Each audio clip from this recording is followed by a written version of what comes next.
Hello, everyone, and welcome back to Sports Today. As I said, once the summer break of Formula One came to a close, the races would, of course, be flowing thick and fast.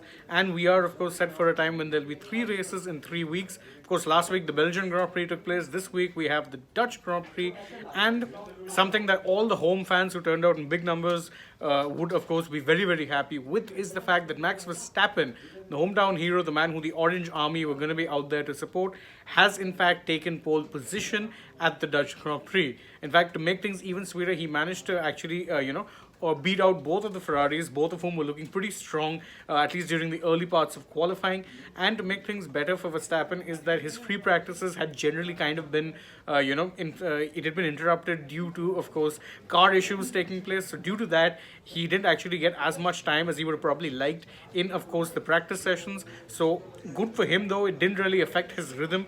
He managed to find pace when was needed the most, and he will start the Dutch Grand Prix on pole position for the second straight year. This time around, of course, it's not going to be Lewis Hamilton who's behind him. It will be the Ferraris of Charles Leclerc who starts second, and Carlos Sainz will be starting the race in third place. However, fret not, Lewis Hamilton, and of course, Mercedes fans, because Hamilton is in fourth place. In fact, it was only Sergio Perez's Red Bull that pretty much ensured that there isn't going to be like a top four or top five, including both Mercedes cars, because of course.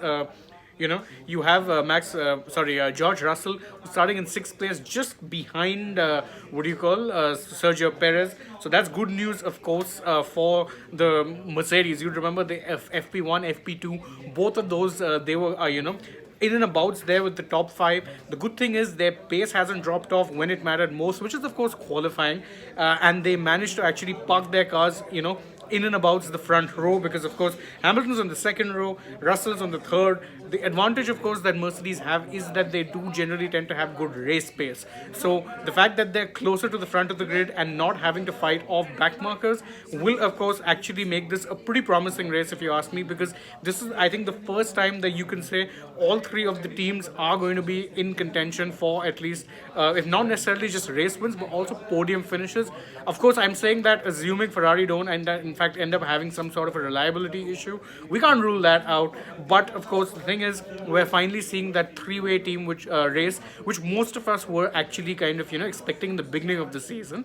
So I'll just quickly go over the order here. So you have Verstappen, Leclerc, Sainz, Hamilton. That's your top four.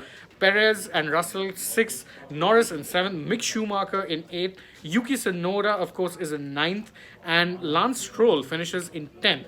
Then beyond that, of course, you have Pierre Gasly, who has recently been linked with the seat to Alpine, is in 11th, Esteban Ocon in 12th, Fernando Alonso in 13th. So it's actually a pretty bad day, in fact, for the Alpines. I had been praising them to the skies over the last 2-3 races, but they've really not found much race pace at Zandvoort. But the good news is, of course, that McLaren, their rivals for, of course, that top four finish, haven't really got that much going for them either. Norris might be in 7, but we don't know how that car is going to hold up in the race. And Daniel Ricciardo, his teammate, is in 17th. Anyway, if we look at the bottom part, it's a who's who of the strugglers of this year. Guan Yu Zhou hasn't been having a great time of things post the summer break, only 14th here. Alexander Albon could only finish P15. Valtteri Bottas, who you'd remember just recently had ended up having a streak snapped of finishing outside of course, the top 10. Generally speaking, could only finish P16 in this case. Danny Rick, as I mentioned, 17. Kevin Magnussen, bad day for him, on 18th place. Sebastian Vettel, I'm pretty sure his car was having some issues because, again, you have Stroll in 10th and Vettel in 18th. And you remember that in the final part of course, Q1, he wasn't going at his quickest pace. In fact, the car was slowing down significantly in a lot of parts. And 20th, of course, Nicholas Latifi. So I think the teams that can be happiest about this, qualifying, of course, Mercedes would be very, very happy. They're up and abouts with the Ferraris and the Red Bulls.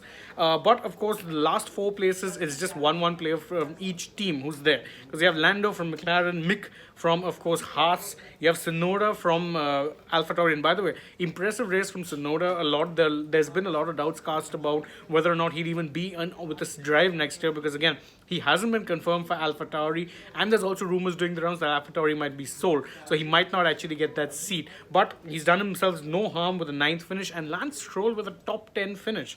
I mean, good on Aston Martin. And I did mention, if you'd watched my pre-race video, I had said that the Astons will be looking to kind of carry on the momentum, and both the Astons look strong in free practice. Unfortunately, I think car issues meant that Vettel couldn't have a real run of things, or they might just have been two Astons at least in and about the top 10. But anyway, that's it from the qualifying update. Don't forget, tomorrow's the race day. And I know India-Pakistan will, of course, be going on tomorrow, but do join us for that. But before I leave, I'll just take you guys' comments. So there's Dex here. He's saying that Zandvoort's banking really makes the Dutch GP one of a kind. I agree. I love that banking, and I think, more new circuits, whenever they do join, should actually try and implement some degree of banking, because it does make for a better race spectacle. And Zandvoort has that very quaint, old-fashioned feel to it, because, of course, you know for a fact that, it was a track that came about in the 70s and 80s. We've not had races there in years, and I'm glad it's back on the calendar. AajTak Cycle says that Ferrari promised to rule the year, but it's Max all the way. Absolutely. I think Ferrari's poor strategy and poor reliability has really outdone them. And at this point, I think they're pretty much out of the, title race. And AajTak Cycle says that, what do you want to say about Alonso's performance this year? If he gets the Red Bull car, can he win the championship too?